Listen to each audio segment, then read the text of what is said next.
What's up, guys? A lot of changes have been going on in my life, so I haven't been able to focus on writing, filming, and editing reviews. I can't promise at the moment that I'm going to be consistently churning out videos, but rest assured, I'm not going anywhere.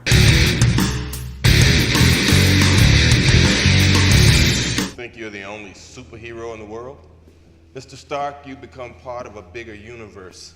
You just don't know it yet. Prophetic words spoken by Samuel Jackson's Nick Fury to Robert Downey Jr.'s Iron Man during the post-end credit scene of the eponymously titled 2008 superhero flick which marked the inception of the MCU. In my opinion, successfully living up to these words in 2008 was unimaginable. If I recall, the summer of 2012 had every comic book enthusiast within a 24,901 mile diameter up on his feet, because that particular moment in time saw the inaugural major union of some of our favorite globally venerated superheroes in the then 4-year-old Marvel Cinematic Universe with its 6th entry dubbed the Avengers. Joss Whedon's written and directorial task was as daunting in level as the critical and commercial success garnered by the film. As the MCU remained consistent in its delivery and expanded in scope, so did the amount of passengers riding the global hype train to the inevitable Infinity War stop. So Infinity War in desolate fashion picks up following the post-end credit scene of the inversely comical Thor Ragnarok. To make a story chock full of characters and events as simple as possible, I'll refer to the overarching narrative thread first. The villainous Thanos has been on a years-long mission to acquire the 6 Infinity Stones, the collective energy of which will annihilate half of life across the universe. Naturally, our enormous posse of heroes must put a halt to Thanos' nefarious plan and prevent those stones from being inserted into his golden gauntlet of doom. The film splits into 3 subplots which forcibly intersect our heroes' paths, which are divided into smaller groups that are dispersed throughout the galaxy. I have no doubt that the extensive character miscellany and colossal cast size was the primary source of concern among skeptics. The scribes of Captain America Civil War, who wrote this film by the way, certainly proved to us that giving a multitude of characters a copious amount of time to shine while simultaneously telling a coherent story was by no means an impossible task. But with Infinity War, we're looking at juggling a whopping 67 characters? So even though this film was conceived before Iron Man hit the silver screens, I wouldn't blame anybody for assuming that the Russo brothers and their screenwriters might have bitten off more than they could chew. But I couldn't have been any more mistaken with my conjecture, as these two gurus have made such a perilous task converging the entire weight of the universe on their shoulders look like a walk in the park. Transitions between subplots were managed ever so gracefully, with sufficient time remaining to propel the narrative forward while reminding viewers of everything else that's going on in the plot. Amazingly, with all that, Infinity War still manages to maintain its breakneck pace. Marvel's signature harebrained humor is present when the action isn't kicking into high gear, and it's carefully offset by honest, emotional moments exhibiting these characters' vulnerabilities. The most pleasant of surprises given the hefty character volume was the film's treatment of its villain, Thanos. With the exception of Loki and Eric Killmonger and now Thanos, the MCU's baddies have been its most consistent source of criticism, as they have been usually left on the back burner and relegated to plot device status. I'm looking at you, Ronan. I'm looking at you, Malekith. I'm looking at you, Hela. As for Thanos, Infinity War is practically his film. Perhaps Christopher Marcus and Stephen McFeely's greatest accomplishment, aside from successfully crossing over dozens of comic book legends, is their humanization of a genocidal alien hellbent on wiping out half the universe. Thanos most certainly has screws up in his head loose for so much as even entertaining the idea, but strangely enough, it becomes easier for the viewer to understand the method to his madness when he explicates the reasoning behind his murderous ambitions. Thanos wishes to kill off half of the universe not out of a need for vengeance, not out of a need for domination, and not even for shits and giggles. He's doing so out of a desire to save all beings from overpopulation, which happened to be the very thing that destroyed his own home planet, thereby restoring balance and allowing the remaining lives to flourish once again. In order to garner sympathy for Thanos, the film spends a considerable amount of time cultivating his emotional development via his father-daughter-esque relationship with Gamora. Flashbacks, shed tears, and anguish-laden deliberations and choices speak volumes about his motivational factors. Avengers Infinity War is a film for the fans. It aspires to be the definitive superhero flick. Ostentatious blockbuster spectacle of the supreme kind is to be expected, but most importantly, a provision on the promise of a collective unit working in tandem against a palpable and credible menace. This may all sound incredibly outdated and tired in 2018, but I assure you that this kind of unity among heroes is genuine and goes beyond categorical popcorn entertainment. Faithful in spirit to the comics, Infinity War is proof that the Marvel Cinematic Universe has always kept the very thing that makes its characters incandescently radiate within point-blank range of its sight. Beneath all the flashy superpowers, explosions, and nifty flying armor armored suits, these characters are all quite human and each of them possess their own values and have their own problems, uncertainties, and blemishes. Character arcs in this film are on the minimal side as changes are shaped by external events. However, they're elevated on the believability scale because Marvel has spent a good 10 years developing these characters and their relationships with each other, thereby establishing a recognizable, lovable, and familial troupe to share a connection with. Infinity War is ultimately one hell of a party that I believe is far from over. Some audiences might be a little unsatisfied with the film's cliffhanger ending, but it does set the stage for the next Avengers film, which is slated for release next year, so it should leave everybody in speculative mode until then. Infinity War is not a game changer for the superhero genre, nor was it meant to be. Its mission was to satiate the desires of its loyal fan base, and it succeeded with flying colors. Consistency of this caliber for years on end is a commendable feat, and so I couldn't help but hopping back onto the hype train. Our next series of stops, Phase 3 of the Marvel Cinematic Universe. So I'm gonna give Avengers Infinity War